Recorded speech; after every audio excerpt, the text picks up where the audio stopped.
Bienvenue au programme de la technique présenté par Wolfgang Rudolph. Bienvenue. Aujourd'hui, nous parlerons des mesureurs de vibration. Mais qui veut mesurer ce paramètre? Cela a été la question que moi-même m'ai posée aussi, mais après de l'analyser, je me suis rendu compte de l'importance de parler de ce sujet. Sûrement, vous l'avez aperçu dans votre voiture. Quand vous installez des nouvelles roues, vous devez les équilibrer parce que la roue est déséquilibrée, c'est-à-dire elle ne pèse pas le même dans tous les points. Sans aucun doute, vous aurez vérifié comme à partir de certaines vitesses, la voiture commence à vibrer. Cela implique que la roue s'use plus dans des points déterminés. Ici, nous comprenons que les vibrations sont mauvaises. Ou les machines à laver anciennes, les neuves n'ont pas ce problème. Quand elles centrifugeaient et avaient un déséquilibre, les vêtements mouillés étaient dans un seul côté du tambour et la machine à laver commençait à sauter, quelquefois en se déplaçant aussi. Mais aujourd'hui, il y a des ressorts et amortisseurs pour les machines à laver et les voitures. Ce qu'ils font, c'est amortir la vibration causée par la machine. Cela est comme ça parce que dans beaucoup de domaines, nous ne voulons pas avoir de vibrations. Si nous voulons les éliminer, d'abord nous devons savoir où exactement elles se produisent, ce qui signifie que nous devons les pouvoir mesurer. Nous faisons les changements nécessaires et nous mesurons après à nouveau. Comment est-ce que les vibrations sont? En cours de ma route au studio, j'ai enregistré quelques séquences de vidéos de ma voiture. Si vous l'observez, la chaussée est un peu inclinée descendant la montagne. J'ai augmenté la vitesse et en conséquence, j'allais un peu vite.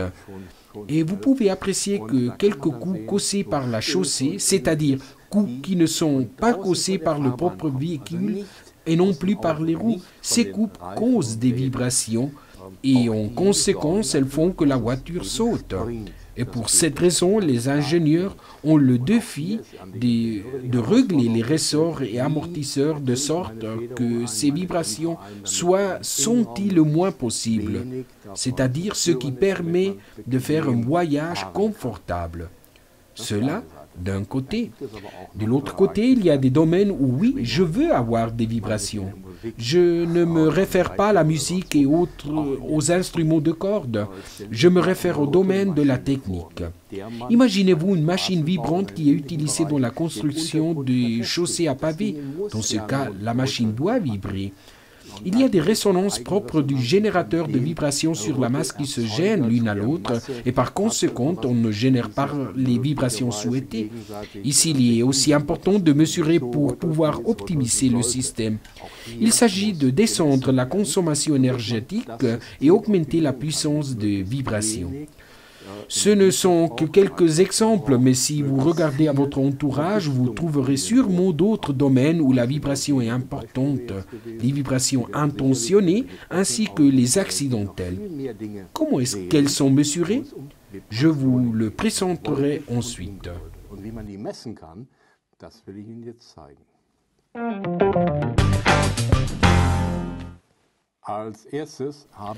D'abord, j'ai analysé l'enregistreur de vibrations à 3 axes modèle PCE BD3. Vous pouvez le voir ici. Je l'ai déjà connecté à mon ordinateur car il dispose d'une connexion USB pour transférer les données enregistrées à l'ordinateur. Regardons maintenant sur l'écran. Le logiciel a été déjà exécuté. Ici, nous voyons déjà quelque chose. Quand je le dis de commencer un nouveau enregistrement, qui est que je veux montrer alors, d'abord on me demande pour le sampling rate, c'est-à-dire le taux d'acquisition de données. Vous pouvez sélectionner à partir de 500 millisecondes jusqu'à 60 secondes. Et si maintenant j'appuie sur Run avec un taux de 500 millisecondes, ensuite, quelques lignes commencent à apparaître. Si je reste immobile, les lignes sont aussi immobiles. Mais si je commence à taper au-dessus, vous observerez que les lignes bougent. La même chose si je tape sur le côté. C'est la ligne rouge, la ligne qui oscille le plus. Ou si je tape ici, nous verrons comme les oscillations sont plus grandes. Il s'agit s'agit donc d'un appareil très sensible qui mesure des vibrations très petites. On peut l'utiliser même pour mesurer la chute libre. Il mesure jusqu'à 18 G, c'est-à-dire 18 fois la gravitation terrestre. En conséquence, nous pourrions le donner à la NASA et voir comment il se conduit pendant le vol. Nous avons déjà cet enregistrement. Si nous l'arrêtons, alors nous pouvons aussi l'analyser. Nous pouvons effectuer une analyse FFT. Bon, maintenant je l'ai arrêté et je peux aussi transférer les données à un tableur où je peux le voir, formater les données, inclure des graphiques, imprimer, en bref. Je peux éditer les données à volonté. Le logiciel qui accompagne l'appareil est de maniement facile. Il me permet de régler l'enregistreur de données indiquant ce qu'on doit faire. Par exemple, régler le taux d'acquisition ou indiquer si vous devez enregistrer simultanément les 3 axes ou seulement une axe. J'indique aussi le mode Motion Detection. Ici, j'indique à partir de combien G il doit commencer à enregistrer. C'est-à-dire, peut-être nous ne voulons pas qu'il enregistre toute vibration, mais seulement les vibrations à partir d'une force déterminée. Bien, nous fermons ici. Tous les réglages sont simples et clairs. Un maniement très simple. De notre côté, vous ne devez pas emporter l'ordinateur. L'appareil est complètement autosuffisant. Il dispose d'un capuchon qui protège l'interface USB. La pile est intégrée dans la partie postérieure et la fermeture est avec des vis. Il dispose aussi d'une carcasse, plutôt une fixation où vous pouvez placer l'enregistreur. La fixation peut être placée avec 3 vis ou avec les 2 plaques magnétiques sur l'arrière. Mais cela ne fonctionne pas avec 18G qui c'est la plage maximale de l'enregistreur. Ici est quand je le place et après je le vis. Cela est très important pour qu'il ne se chancelle pas et fausse le résultat. Et alors, je peux le placer ou visser sur un mur ou sur toute machine ou article pour le transport. Tout objet dont nous devons enregistrer son mouvement. Eh bien, et pour finir, en bref, c'est un appareil très petit, très puissant par rapport à l'enregistrement. Le logiciel ne donne pas de problème. Mon opinion est que le PCE VD3 est un appareil idéal et très beau qui peut être utilisé en tout domaine où il soit nécessaire de mesurer des vibrations.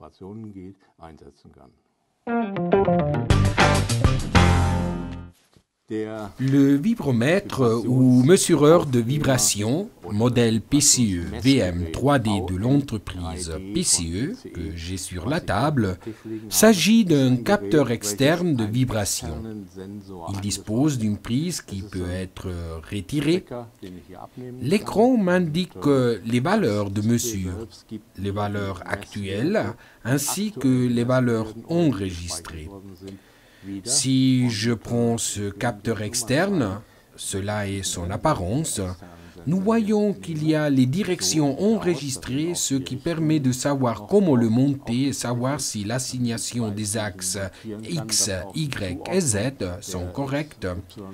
Si maintenant je déplace et j'agite le capteur et nous regardons l'écran, voilà, nous voyons que les données sont indiquées en temps réel et que, bien sûr, elles peuvent être stockées.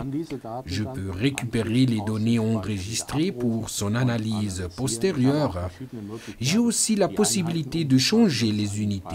Cela pour quand vous nécessitez passer de l'unité métrique à l'américaine. Je peux aussi changer de vitesse à l'accélération et le déplacement. Ici, j'ai la touche Hold pour fixer la valeur. Aussi avec la touche valeur-volume, il n'y a pas une radio, mais il y a une sortie audio pour écouteurs, ce qui permet d'écouter le bruit des vibrations. Un appareil universel que je peux utiliser dans beaucoup de domaines. Il dispose de ce capteur externe qui peut être tenu.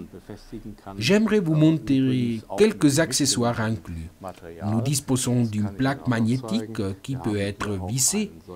Donc, dans le centre, nous avons un aimant pour tenir le capteur. Il dispose de deux aiguilles, une avec pointe pointue et une autre avec une pointe ronde pour mesurer dans un point spécifique d'une machine. Tout est livré dans cette mallette. Avec tout ça, vous n'aurez pas aucun obstacle pour effectuer sa mesure n'importe dans quel domaine.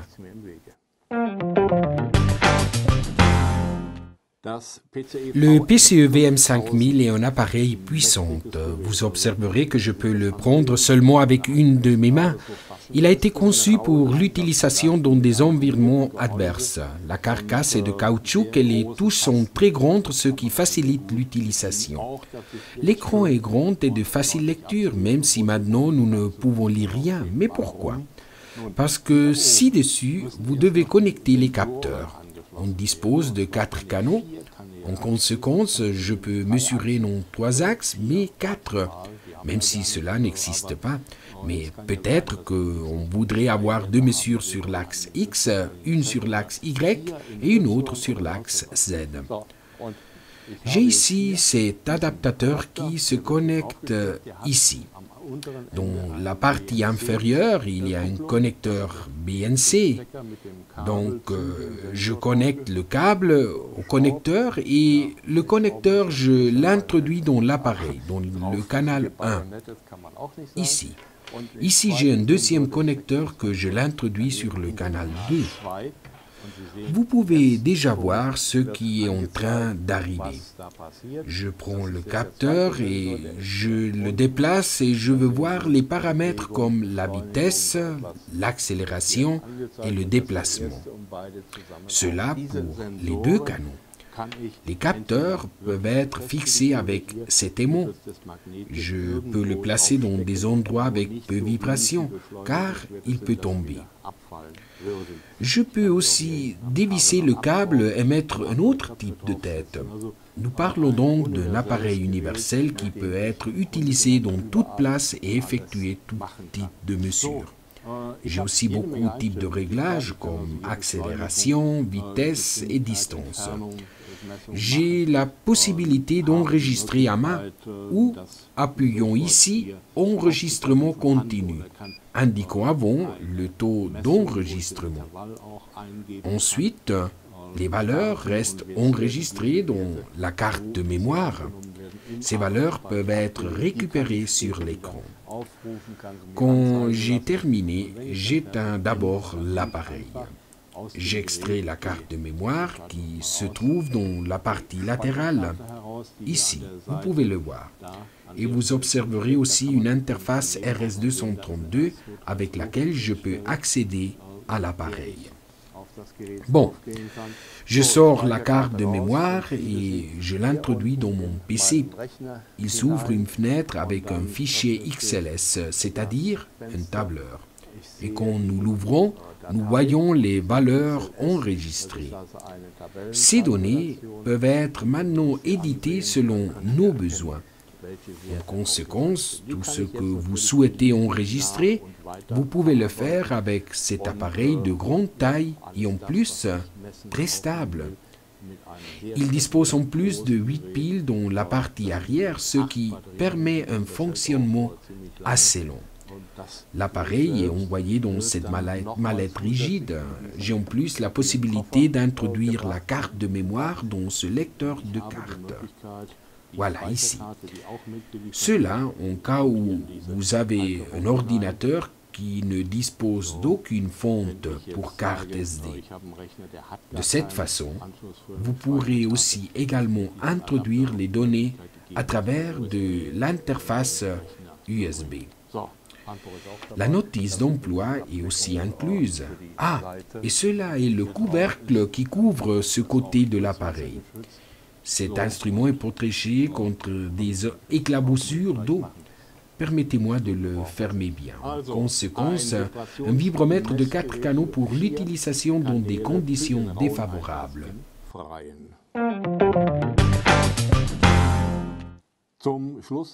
Pour conclure, je voudrais faire un résumé. Nous allons commencer avec le PCE VD3, un enregistreur de petite taille mais en même temps très puissant. Je peux enregistrer 3 axes d'une façon simultanée et mesurer aussi la chute libre. Toutes les données, vous pourrez les analyser dans l'ordinateur. Ensuite, nous trouvons cet appareil massif. Je dirais qu'il s'agit d'une machine de mesure. C'est un appareil grand et stable avec des grandes touches et 4 canaux. C'est-à-dire, je peux connecter un maximum de 4 capteurs. J'enregistre dans une carte de mémoire. Les données enregistrées peuvent être transférées au PC avec un lecteur de cartes inclus dans l'envoi. Et le dernier, le mesureur de vibration PCE VM3D. Ce vibromètre dispose d'un capteur externe qui je peux tenir. Il inclut en plus un socle magnétique et 2 aiguilles, une avec la pointe pointue et une autre avec la pointe ronde. Selon le point de mesure, j'utilise une ou une autre. Il peut aussi enregistrer 3 canaux. Et bien sûr, je peux récupérer ces données pour une analyse postérieure. Donc, cela a été le résumé des appareils de vibration. Pour moi, c'était très intéressant car maintenant, je comprends l'importance des mesures de vibration. Je vous souhaite une très bonne journée. À bientôt.